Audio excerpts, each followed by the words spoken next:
an unexpected pleasure, and it's shocking too, because I had no way of knowing that this would ever happen, but in the latter part of our lives, a lot of things have happened that we could not have anticipated. It's a very, very great honor. You know, as 80-year-olds, you don't really get that many overwhelming things. This is not a dream, it's for real. At least I feel that this is a change that we get to try and correct a small piece of it, but that we can stand up and stand out for the state of Arkansas. And so I'm proud to be a part of this group, and here we are sitting out here talking about submarines that as a kid growing up, I didn't know what, I thought a submarine was something that Walt Disney created. I am so proud of the fact to see the diversity among the shipbuilders. So progress has been made in our country, and I really do feel good about that.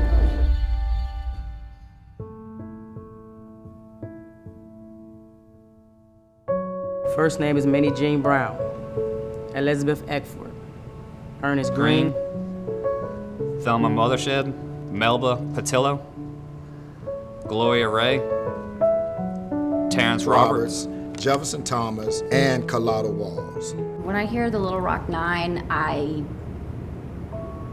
think of history. I think of all the obstacles that we've come through as a country. Bravery, integrity, heart. It's kind of hard to really grasp what they went through. I think they were very courageous in what they did. You know, it was a time-changing moment.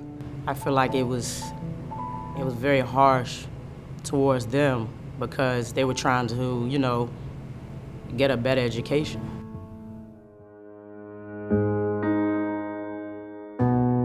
Yeah, I was born in a small town called Helena, Arkansas, which is about 2.5 hours from Little Rock. I think my earliest memories of the Little Rock Nine was like around 6th grade. They started, you know, of course it was around Black History Month. You know, everybody knew about the, you know, the Mount Rushmore of Black history. And then they introduced the Little Rock Nine to us.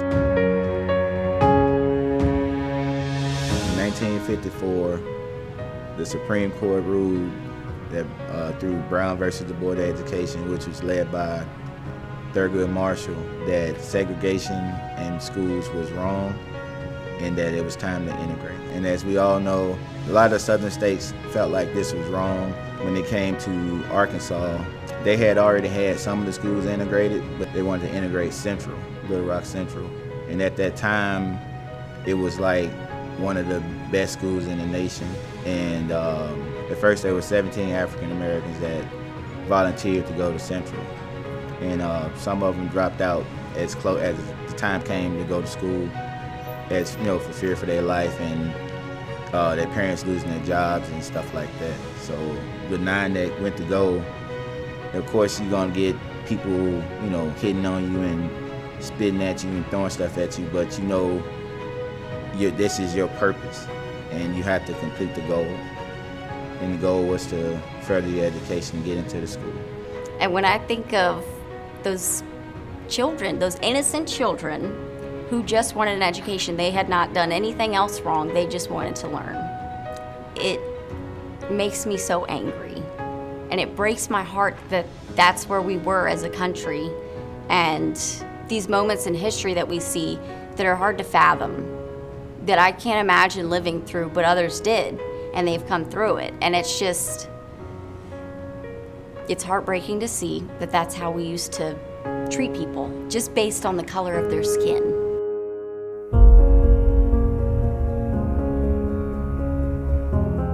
Governor Orville Forbes, he brought in the National Guard, and his orders were to keep the peace and keep down the violence.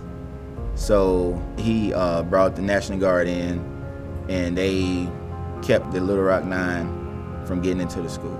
The President and the executive branch of government will support and ensure the carrying out of the decisions of the federal courts.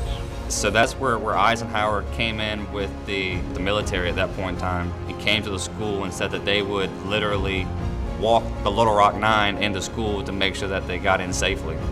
But I guess that kind of goes back to with them having to struggle, because once they got into school, it was, you know, not under their protection at that point in time. And we don't even know the half of what happened to them inside that school. So just to see what they went through and how far that we've come from that because of them, I'm forever thankful and grateful. So we have a special opportunity here at Shipbuilders to do something that no one else does. We build nuclear-powered warships, and with the Arkansas, we have an even more special opportunity. Our sponsor is the Little Rock Nine, and to be able to honor them and to remember that history, it almost brings a new sense of pride into what we do.